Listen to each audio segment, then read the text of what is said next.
is like that fucking 31st century fucking revolution.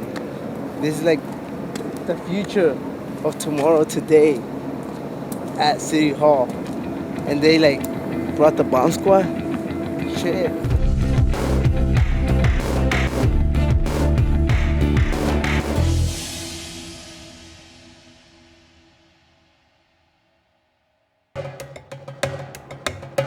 Compared to Oakland, New York, and other camps, the occupation in Los Angeles marked a spirit of cooperation between local agencies and the movement. A hopeful example of how major cities and occupiers can coexist. At least that's how it started. 20 years ago, if Daryl Gates was still a chief and somebody would have set up a tent here, he'd have a line of officers on one side marching to the other side with horses behind him and, you know, armored personnel carriers behind them. The City Council unanimously approved a joint resolution to officially support the occupation at City Hall. But, you know, that's not the way we operate anymore. We're much more into negotiating. We're much more into working with peaceful settlements together, finding common ground and working towards solving solutions. The police embraced a hands-off policy of tolerance. The mood in the camp was cautiously optimistic. Bank of America!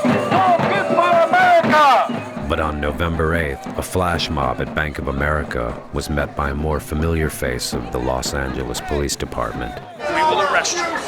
Tell the guy to take his sleeping bag home. We're not doing First Amendment gestures here because we believe them to be against the law.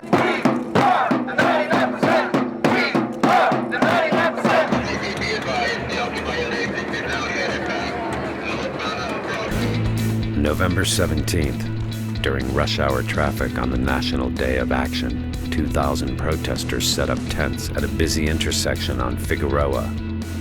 They were met by an even bigger show of force.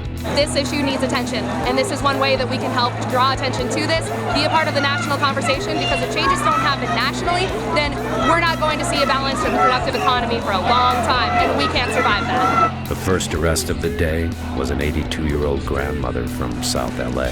Here's a first-year arrest! Let's give it up for arrestee! The whole world is watching!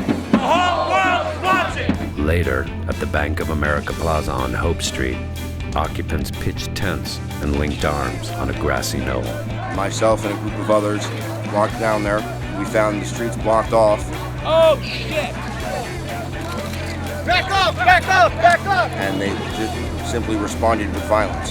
Stop fighting! Stop fighting! Police reacted and made over 70 arrests. The game had changed. The love fest was over. Why are national security agencies and the U.S. military interfering with the democratic process of peaceful, non-violent protests and free speech exercise of rights by American citizens? This is what people need to ask themselves. On Thanksgiving, the LAPD posted signs around the camp stating the park closed nightly. Some campers moved into the trees. Some committed to getting arrested. Some made plans to pack up their tents. A few prepared for battle. An eviction was imminent. We're asking the participants in the Occupy LA encampment to begin to pack their belongings and to leave City Hall Park in an orderly manner. In response, Occupy LA's General Assembly sanctioned an eviction block party for the 27th. The camp surged with outliers, activists, punks, tweakers, gawkers, sympathizers, news crews, citizen journalists, and undercover cops. At midnight, some 2,000 people poured into the streets. People are willing, to not have business as usual. They're out here. Some of these people got work tomorrow, and they've come out here to stand with Occupy LA. Troops armed with an eviction notice rolled out in riot gear, then broke formation and backed off. Young working-class officers looked as if they might be on the wrong side of the battle line. I had really intended to go into this night with the sort of like quiet defiance and being like, come at me, I can take it, whatever. And I was terrified. And I was sobbing. Tuesday, the 29th, City Hall was a ghost town. It would have been an easy opportunity to evict the occupation, At 6 p.m., tweets started alerting occupants that cops were in foreplay mode, staging an assault from Dodger Stadium. We're gonna get raided, it's gonna be awesome. We're gonna have fun, we're gonna stay nonviolent. Elise Whitaker and a small group of occupants linked arms around tents in the South Plaza. They'd been here for 2 months. This was their final stand.